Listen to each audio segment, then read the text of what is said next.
Attorney, valid po ba ang marriage contract kung may maling spelling sa apelyido ng pagkadalaga at maling birthday? Valid po ang marriage contract kahit may maling spelling o birthday ng ikinasal. Ayon sa Article 2 ng Family Code, ang essential elements ng marriage ay una, legal capacity of the contracting parties o yung dapat nasa hustong gulang ang mag-aasawa at wala silang mga naunang kasal o ibang asawa. At pangalawa, consent o kusang loob na pagpapakasal sa harap ng isang may kapangyarihan na sila ay kasal.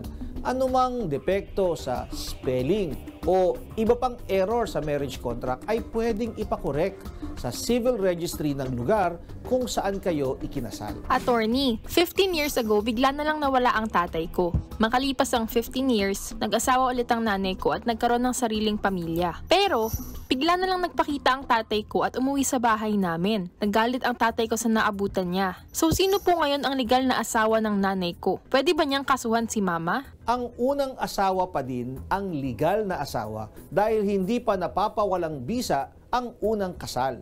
Ayon sa Article 42 ng Family Code, ang pangalawang kasal ay mapapawalang bisa kapag lumitaw na ang unang asawa na inakalang patay na o presumptive death.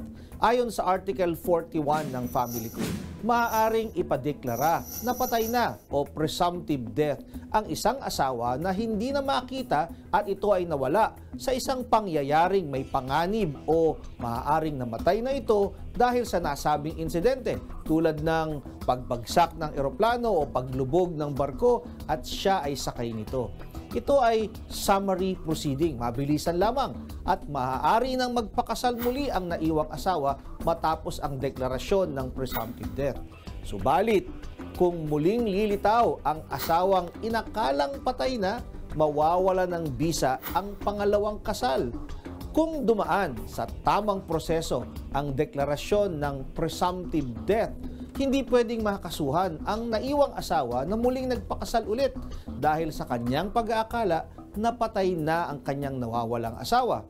Subalit, kung basta na lamang nagpakasal nang hindi dumadaan sa tamang proseso para sa deklarasyon ng presumptive death, maaaring makasuhan ng bigamy ang naiwang asawa dahil sa kanyang pagpapakasal ng 2 beses. Kung kayo po ay may nais ikonsulta sa inyong lingkod, i-follow lang ang Facebook page ng Good Morning Kapatid. Mangyaring i-private message po ninyo sa akin ang inyong mga katanungan. Maraming salamat po. Mga kapatid, Justin Quirino po. Masayang kwentuhan at makapulahang informasyon ang hatid namin tuwing umaga. Kaya mag-subscribe na at mag-follow sa social media pages ng News 5.